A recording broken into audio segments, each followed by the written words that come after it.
Throughout the 20th century, hundreds of thousands of women and men were sterilized. However, this was not a consensual sterilization. Women who came into the hospital to give birth left unknowingly sterilized, only to find out the next time they tried to have a child. Many of us would think that this is a fictional thing, something that would never happen in our wildest dreams. However, this did happen in both Latin America and the United States. A certain group of people were the ones who were affected by this forced sterilization, while other people were ignorant of this. In this talk, we'll explore the question, how have these social hierarchies in the United States affected the Latino community in Los Angeles? And Latin Americans have faced many struggles in both America and Latin America, with both internalized challenges and challenges in relation to others. Specifically, in the United States, in America, the treatment of Latinos as second-class citizens has brought unwarranted consequences upon them, such as forced sterilization and other similar issues. Social classes are a part of any society, and it is impossible to escape the system. Generally, in Latin America, generally in Latin American countries, there is a three-class system made up of the upper, middle, and lower classes, which is similar to the United States. The role of race largely affects both class systems of Latin America and the United States. Views on race in both countries date back to their foundations. In many countries of Latin America, they originally followed this chart of races to determine their standings.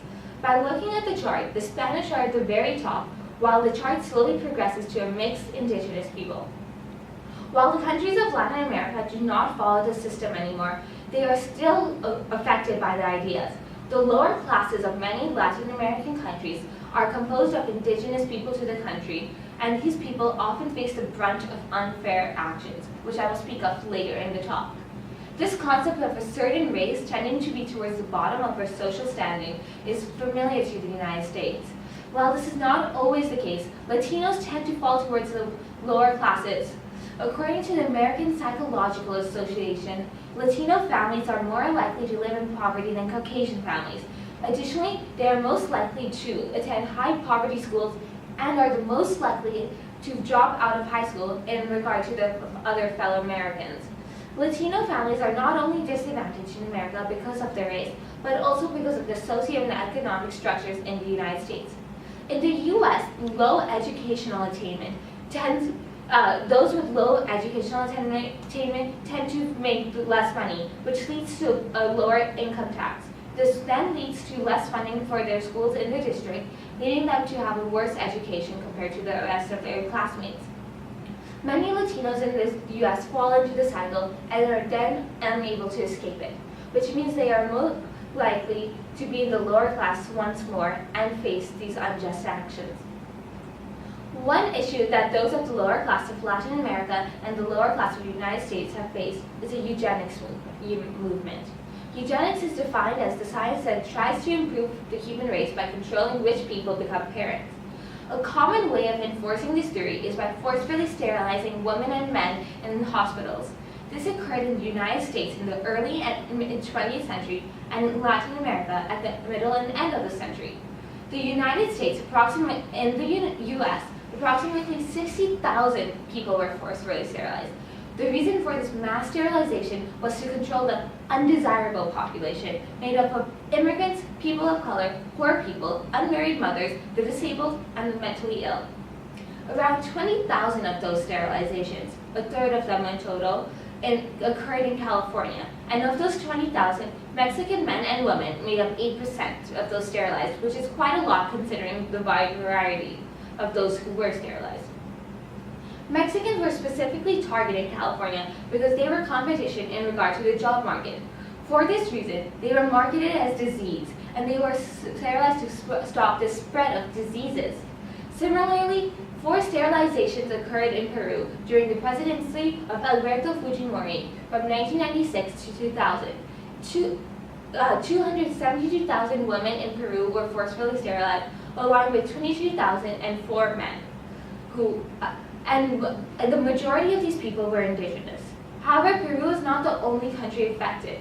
In his book, Open Veins of Latin America, Eduardo Galeano writes about how the forced sterilization is not only enforced by the local government, but is also an effect of the United States. He writes that the United States believed that in order to be more successful, Latin American countries needed to lower their births that they had per region. This seemed very hypocritical, as it seemed like the United States did not enforce these same restrictions on their own people. However, they did. The U.S. did forcefully sterilize their own people to achieve this desired population so they could reach more success. During the presidency of Lyndon B. Johnson, and for a little while onwards, the government launched its war on poverty. This war included a family planning section, which funded many means of birth control, including sterilization. While some of these sterilizations were consensual, many of them were not. However, they did not make this a public issue, so it is not widely known. For this reason, the consequences are now being dealt with around 40 years after it occurred. In the movie No Más Bebés, they shed light on this problem. No Más Bebés is a documentary about the federal class action lawsuit, Madrigal v. Quillian. This case involved Mexican women who were sterilized without proper consent or were coerced into signing consent forms. The Mexican women did not win their case, but they did bring much needed attention to the subject and caused this change in the sterilization forms, well, at least in California. The documentary focuses on 10 women who were sterilized, signed on as plaintiffs to the case, and their lives before, during, and after the sterilization. In this clip, one woman describes her experience in the hospital before being sterilized. Dijo, el niño ya viene de piecitos, no pueden nacer, se van a morir los dos. Entonces me dijeron que sí, que quería yo o el niño. Yo le dije que el niño, que se salvara el niño. Y él dijo que no, que los voy a salvar a los dos. Antes de que naciera el niño, el doctor le habló a una muchacha, una enfermera, y me dijo que firmara yo. Era en inglés. Me dijo, tienes que firmar este papel, pero ya, porque te tienen que operar, te van a hacer una cesárea. Yo le dije, yo no puedo firmar porque mi esposo Robert no está. Entonces dijo, ¿por qué no vas a firmar? No te podemos operar. Y si no firmas, no te vas a morir. Pero la muchacha me agarró la mano y puso mi nombre.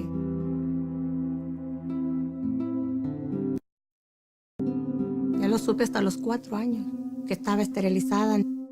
As shown, the women were coerced into signing these forms, but by being threatened with death. Not only did the documentary focus on those who were sterilized, but it also showed the prejudice that was ingrained in the doctors and other Angelinos. In the following clip, the doctor who was the whistleblower for the situation described what he heard his colleagues say about Mexicans. These are various conversations I did write down when I would talk to other doctors. Most people wouldn't believe it unless they heard it directly, so I went around with a couple of investigative reporters from the LA Times. One thing I picked up this year was a whole new prejudice. I didn't have anything against Mexicans when I came here. Another doctor said, Dr. Forster, yeah, all they do is screw, drink, and drive. This opinion of Latino people, specifically Mexicans, was common throughout California and led people to discriminate against them and treat them worse than others. However, this was not the only reason that they were prime choices for sterilization. In 1968, a book came out that revolutionized the way of thinking of the Americans all over. And this book was The Population Bomb by Paul Ehrlich. In the book, Ehrlich predicts that by the late 20th century, the world's population will be too much for its resources, leading to a mass starvation. In response, many Americans turned to population control, focusing on those who were undesirables and those with many children as well. Family is a very large part of the Latino culture, and many do have large families. In the documentary, when asked how many children the women would have liked to have, they replied, with as many as God would give them, which shows that they were also one of those who were targeted by those who believed in population control.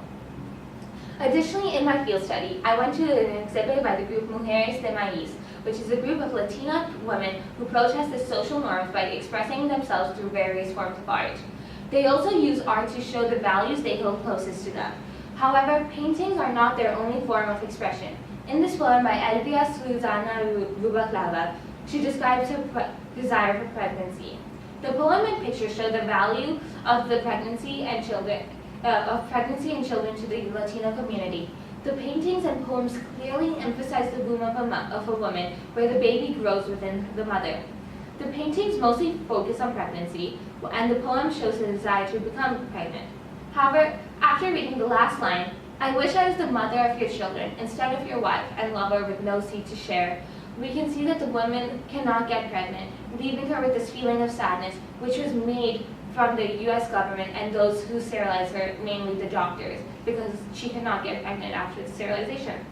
When the United States government and the doctors forced women to be sterilized, it took away a significant part of the community. By taking away this right to have children, the United States assured that unjust consequences upon the Mexicans who were sterilized. And this is similar to what happened in Latin America. The government and others in power not only tried to lower the population of the undesirables, but also unknowingly stopped people from celebrating and taking part in their own culture. One would think that 50 years after this dark time period in U.S. history, that the U.S. would have stopped this discrimination. However, it is still obvious in today's culture. Latinos are still socioeconomically disadvantaged, and their treatment as second-class citizens has not only affected them in regard to health care, but also in other matters. After visiting the UCLA Labor Center, I learned of the stories of many of those who were denied basic rights because they were immigrants.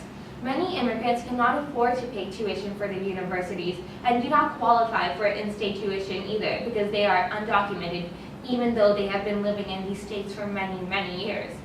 Again, since these people do not matter as much to the United States, the Latino people are treated as second-class citizens and face these unfair results.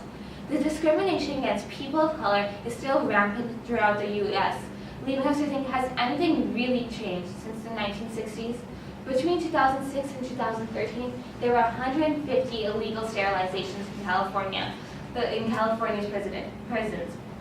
California may not be as bad as it once was, but when all is stripped away, the discrimination is still there and affecting those most vulnerable. Thank you.